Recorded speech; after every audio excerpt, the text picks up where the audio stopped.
Gujarat bulletin ન્યૂઝમાં આપનું સ્વાગત છે। વડનગરના સુંઢિયામાં કોંગ્રેસની જન આક્રોશ યાત્રાનું થયું આગમન। ગુજરાત પ્રદેશ કોંગ્રેસની જન આક્રોશ યાત્રા ઇકબાલે વડનગર તાલુકાના સુંઢિયા ગામે પહોંચી હતી। તેમાં પ્રદેશ પ્રમુખ અમિત ચાવડાએ વર્તમાન સરકાર પર આકરા પ્રહારો કર્યા હતા। ગુજરાતને નશામુક્ત બનાવવાની અને દારૂબંધીનો કડક અમલ કરાવવા તેમજ ખેડૂતોના સંપૂર્ણ દેવા માફ કરવાની માંગ કરી હતી। તેમણે ગાંધીનગરમાં હપ્તા લેનારી સરકારને ઘર ભેગી કરવાની પ્રતિજ્ઞા લીધી હતી। જિગ્નેશ મેવાણીની હાજરીમાં લોકસંવાદ કાર્યક્રમ યોજાયો, જેમાં લોકોએ સ્થાનિક સમસ્યાઓના મુદ્દા અંગે ફરિયાદનો ઢગલો કર્યો હતો। વડનગર તાલુકામાં દારૂ, જુગાર જેવા અનેક પ્રકારના વ્યસનને કારણે ચોરીઓના દિન પ્રતિદિન ઘટના ખૂબ વધી રહી છે તેવી પણ ફરિયાદ સાંભળી હતી। યુવાનોને બેરોજગારીનો પ્રશ્ન દિન પ્રતિદિન વધતો જાય છે, તેના કારણે યુવાનો રોજગાર ના મળે એટલે દારૂ, જુગારબંધીઓથી આજનો યુવાન વ્યસનો પર ચડી ગયો છે। તો તેના વિશે પણ સંવાદ થયો હતો અને રોહિત સમાજને રહેઠાણ માટેના ગાળા ન મળતા અને વેરા બાકી હોવાથી ગ્રામ પંચાયતના કામ ન થવાના આક્ષેપો સામેલ કરવામાં આવ્યા હતા।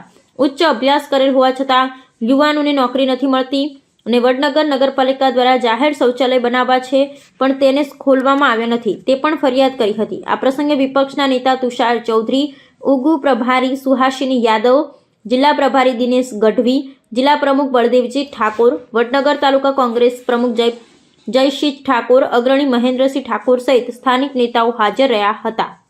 ફક્ત દારૂ, જુગાર અને ડ્રગ્સની વાત નથી, સમગ્ર ગુજરાતની જનતાના જેટલા પણ પાયાના સવાલો છે, જેટલા પણ પ્રાણ પ્રશ્નો છે, એ ખેડૂતોના દેવા માફીનો પ્રશ્ન હોય, ખોટી માપણીનો પ્રશ્ન હોય, ખાલી પડેલા સરકારી પદોમાં ભરતીનો પ્રશ્ન હોય, ફિક્સ પગાર આઉટસોર્સિંગ કોન્ટ્રાક્ટમાં શોષણનો શિકાર બનેલા યુવાનોનો પ્રશ્ન હોય, બહેનોનો પ્રશ્ન હોય, ગુજરાતના આદિવાસી, દલિત, મુસ્લિમ, ઓબીસી આવા વંચિતોનો પ્રશ્ન હોય, આ તમામ પ્રશ્નોને વાચા આપવા માટે જન આક્રોશ રેલી અમારી નીકળી અને આજે વડનગરમાં પહોંચી।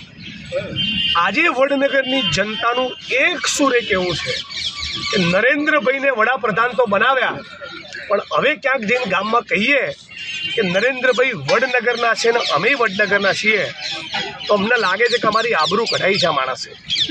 એટલું જુઠ્ઠું છડે ચોક દેશ અને દુનિયાની સામે આ માણસ બોલ્યો છે।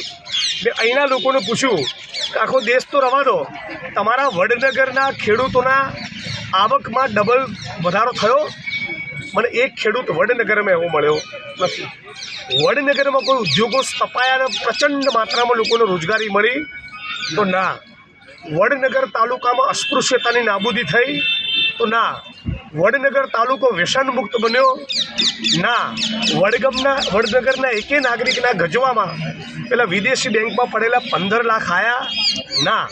મતલબ કે વડનગરની જનતા સાથે નરેન્દ્ર મોદીએ, આ દેશના પ્રધાનમંત્રીએ 420 અને ધોખાધડી કરી છે। આવા 420 લોકોને વડનગર, ગુજરાત અને દેશની જનતા ઓળખી ચૂકી છે। ધન્યવાદ।